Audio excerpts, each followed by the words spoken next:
Welcome to CSL TV, and I just hope you guys are having a beautiful, blessed day. Now, if you're new to the channel, this is just a review, a reaction, as well as an informational channel.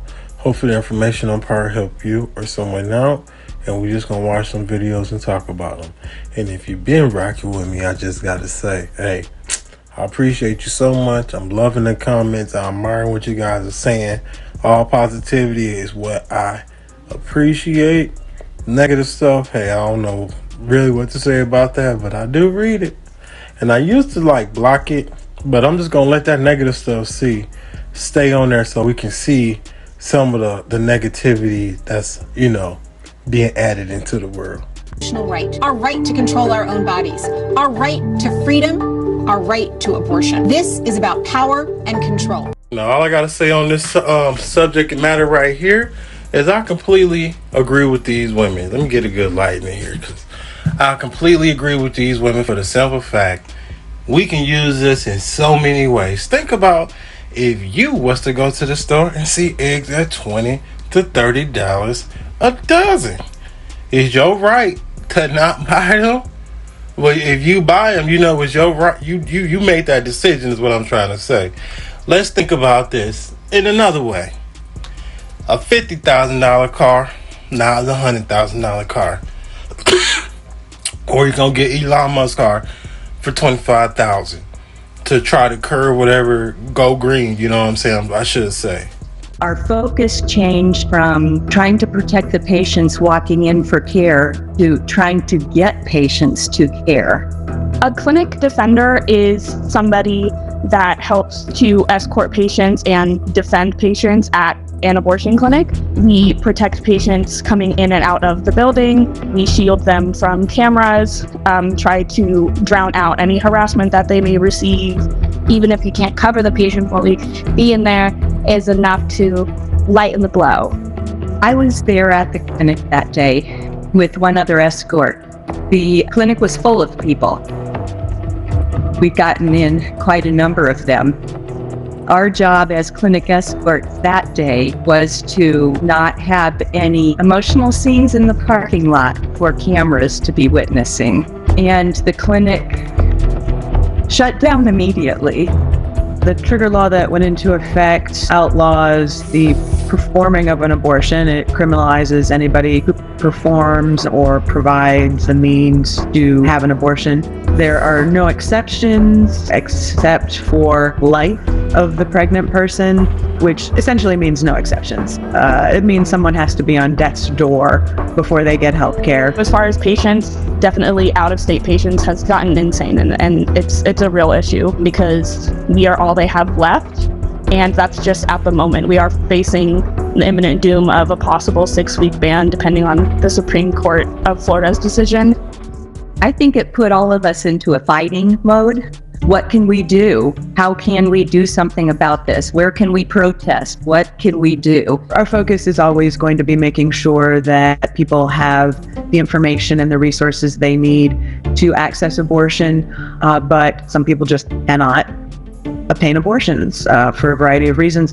So we wanted to make sure we were able to also provide referrals to resources for folks who are going to go with adoption, and as well as people who are parenting. We want to take care of the whole person, whatever their decision was or is.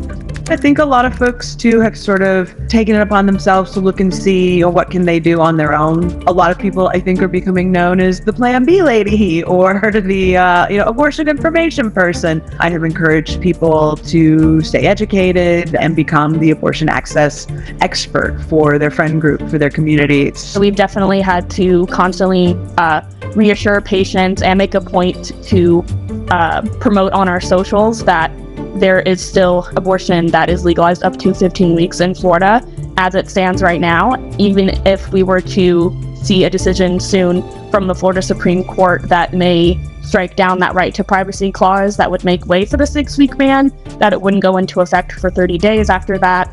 And that really sort of calms patients down and makes them feel a lot better, especially all those border states who already have bans. If we end up not being able to have a clinic to defend in Florida, we would love to work on practical support as much as we can, finding pretty much the next closest clinic that they could go to, whether that at that point would be something like Virginia, which is insane to say. I'm old enough to remember Roe. I remember it. I remember the court. It was a 7-2 decision. I remember that it was a change for a lot of people in this country, but not for others. We kind of that divided country feel. Now we've got that divided country for us again. Now, what state are you in? How are you going to do it?